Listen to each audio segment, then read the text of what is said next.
হযরতে খাব্বাব রাদিয়াল্লাহু তাআলা, নামটা কি? খাব্বাব। তিনি যখন ইসলাম ধর্ম গ্রহণ করেছেন, কাফিররা তাকে এক হাতে ঘেরাও করল। কয়, খাব্বাব, তুমি না মুহাম্মদের ধর্ম গ্রহণ করেছ? তিনি বললেন, হ্যাঁ। তারা বলল, শোনো, এখন তুমি আমাদের হাতে বন্দী, হয়তো জীবন দিবা আর না হয় মুহাম্মদের ধর্মবাদ দিবা। এখন তুমি বলো কি চাও, জীবন চাও না মুহাম্মদের দিন চাও?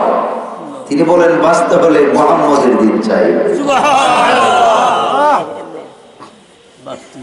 বাঁচতে হলে আরো জোরে বলুন, যদি বাঁচতে হয় মুহাম্মদের দিন নিয়ে বাঁচবো, আর মরতেও যদি হয় মুহাম্মদের দিন নিয়ে বলবো। কাফিররা বলে, শোনো, এখন আমাদের হাতে বন্দী, বড় কথা বললে কাজ হবে না। তিনি বললেন, বন্দী হলাম তো কি হলো, হায়াত তো তোমাদের হাতে নয়, হায়াতের মালিক কি? আল্লাহ।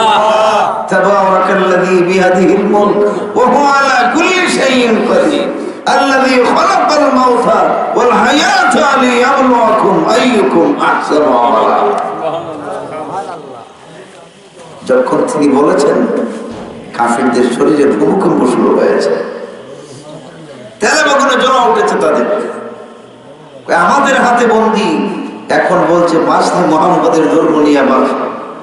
শোনো, তাড়াতাড়ি পাত্র নিয়ে আসো, চোলার মধ্যে আগুন দাও, পাত্রের মধ্যে তেল ঢেলে দাও, আর ওই তেলের মধ্যে তাকে বিরান করবো আমরা। নবীর সাহাবারা কি ইমান দুর্বল ছিল না সবল ছিল? যখন আগুন প্রজ্বলিত করা হয়, বড় পাত্রের মধ্যে তৈল ঢালা হলো, হযরতে খাব্বাবকে নিয়ে বলল, এখন তোমার কি করার আছে বলো। তিনি বললেন, কি করবা তোমরা বলো, যে তৈলের মধ্যে তোমাকে ফেলে দেব। তিনি বললেন, অসুবিধা নাই, ফেলতে যদি চাও ফেলতে পারো, মরতে যদি হয় মরতে পারি, আল্লাহর দিন নিয়ে আমি মরব।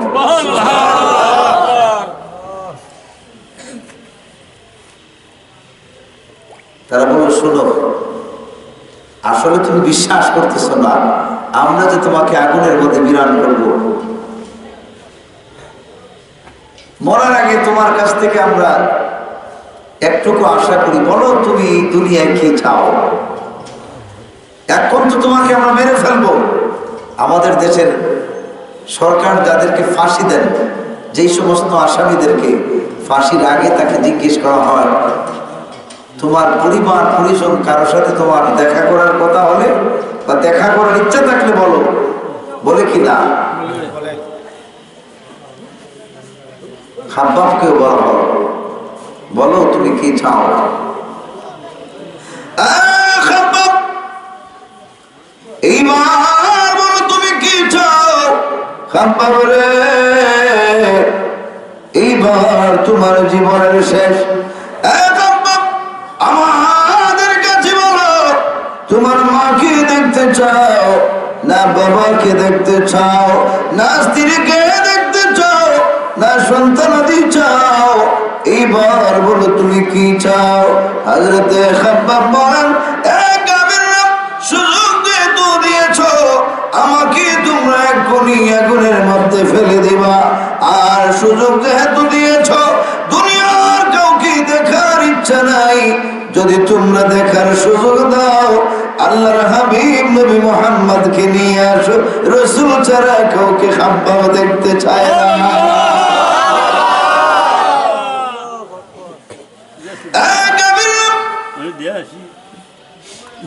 এইবার যদি সুযোগ দাও, খাব্বাবের চোখ দিয়ে রাসূল দেখতে চায়, রাসূল ছাড়াই চোখ আর কাউকে দেখতে চায় না। এইবার কাফির বলে, না না, মুহাম্মদকে এখানে আনা যাবে না। আর বলো তুমি কি চাও।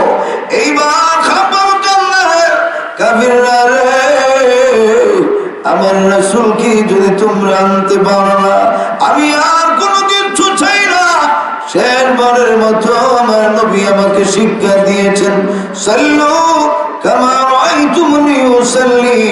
আমার নবীজি নামাজ শিক্ষা দিয়েছেন, যেই সিজদা মালিক ও মাওলা খুশি হয়ে যান, আমি আমার মালিক কি সিজদা দিয়ে মরতে চাই।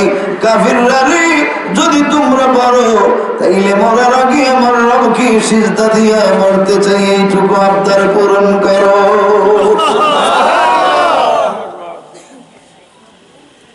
কাফিরদের মধ্যে দুই পক্ষ হয়ে গিয়েছে।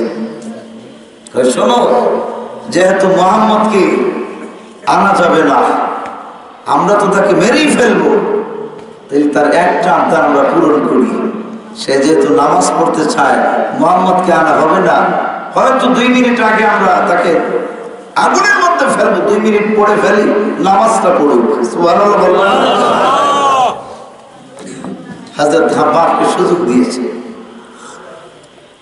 হাব্বাব নামাজ পড়লেন। সুবহানাল্লাহ বলবেন। সংক্ষেপে নামাজ পড়লেন।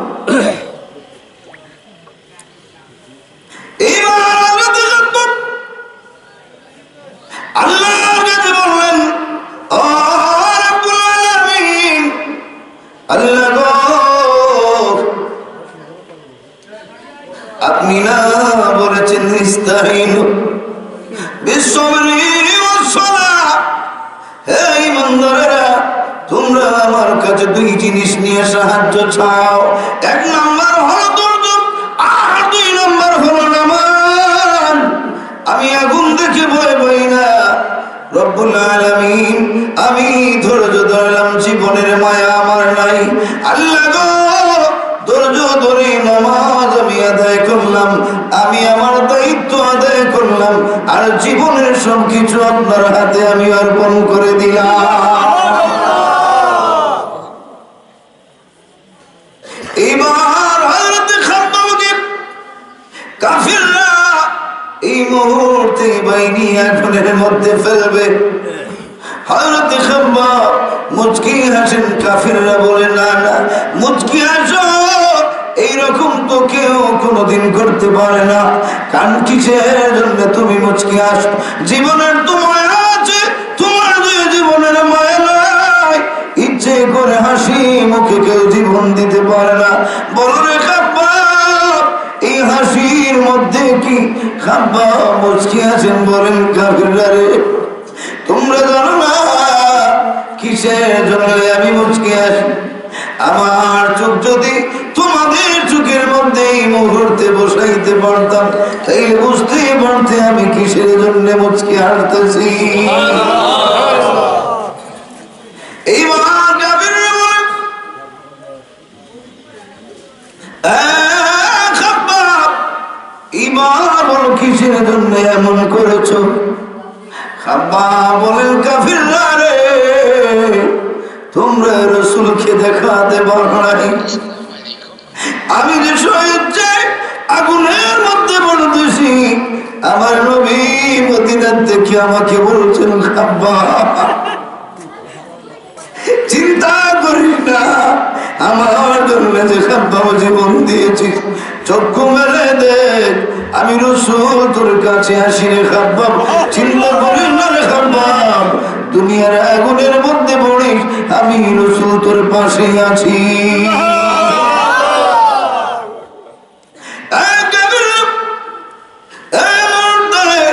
আমার দিদির নবীকে দেখে আগুনের কথা আমি ভুলে যাই, নবীর চেহারার দিকে তাকাই। এইবার আমি সামনের দিকে তাকিয়ে দেখি, আল্লাহ রাব্বুল আলামিন 1টি নয়, 2টি নয়, 8টি জান্নাত নিয়ে আমার সামনে আছেন। আমার নবী বললেন, খাব্বাব রে, দুনিয়ার চেয়ে উত্তম হলো জান্নাত, যেই দিকে ইচ্ছা করে খাব্বাব সেই দরওয়াজা দিয়ে প্রবেশ করতে পারবে। চিন্তা করি না, আমি রাসূল তোর পাশে আছি।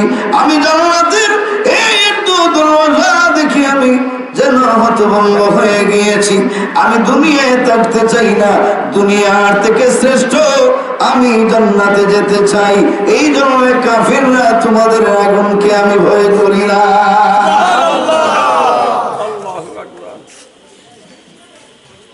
মুসলমানের সবক হলো 2টা। কয়টা? 2টা। স্থায়ী সাহায্য চাই আল্লাহর কাছে 2 জিনিস দিয়া। 2 জিনিস দিয়া যারা সাহায্য চায়, তাদেরকে স্বয়ং সাহায্য করেন কে? আরো জোরে বলুন।